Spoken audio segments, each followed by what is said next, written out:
All right, so the two candidates at the center of this nationwide spotlight, well, they've been all over the Houston area today, meeting with voters and supporters. With early voting open, as we mentioned, Beto O'Rourke went to 7 different places all across the Houston area: Spring, Pasadena, Rosenberg, and Missouri City.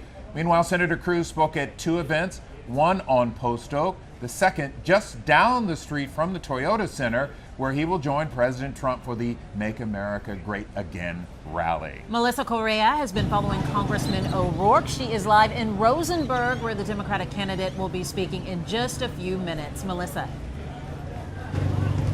Hey there, Mia and Len. Listen, you talk about all of those events Beto O'Rourke's already visited with, these polling location stop-offs, actually 8 total. He's leaving one in Missouri City, heading for this location here in Rosenberg. And the language you're using today: tailgating, fanfare, energy. It does sound like a sporting event, right? This first day of early voting, no doubt, is electric. Take a look at the dozens of people who are behind me. This is what we've seen throughout the Houston area today. All of these Beto supporters coming out, following the rules of the law when it comes to keeping their distance from these polling locations. But basically, they're out here, and what Beto O'Rourke is doing is he's coming out here and he's doing kind of like an early voting day 1 pep rally. I said, dude, how are you going to keep this energy alive? We've got 2 more weeks of early voting. He says, listen, I've been on the road for 22 months. He's made multiple stops in all 254 counties. He says, what's 15 more days? Now, listen, I've been going into overdrive on all of my social media pages. Search KHOU Melissa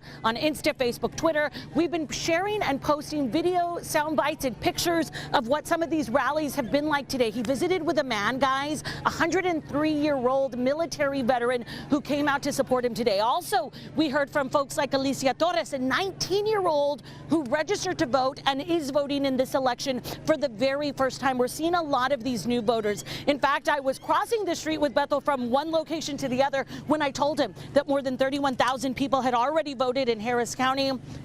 His reaction is now on my Twitter feed if you want to take a look at that. This last location is going to include a pep rally at 4:15. KHOU photogs and editors are working in overdrive, Len and Mia, because we're going to have that video for you in the second half hour. Folks, stick with us. That's going to be all new at 4:30. For now, we're live in Fort Bend County, guys. Working in overtime because there's just that much to cover this election season. Melissa Correa, thanks so much.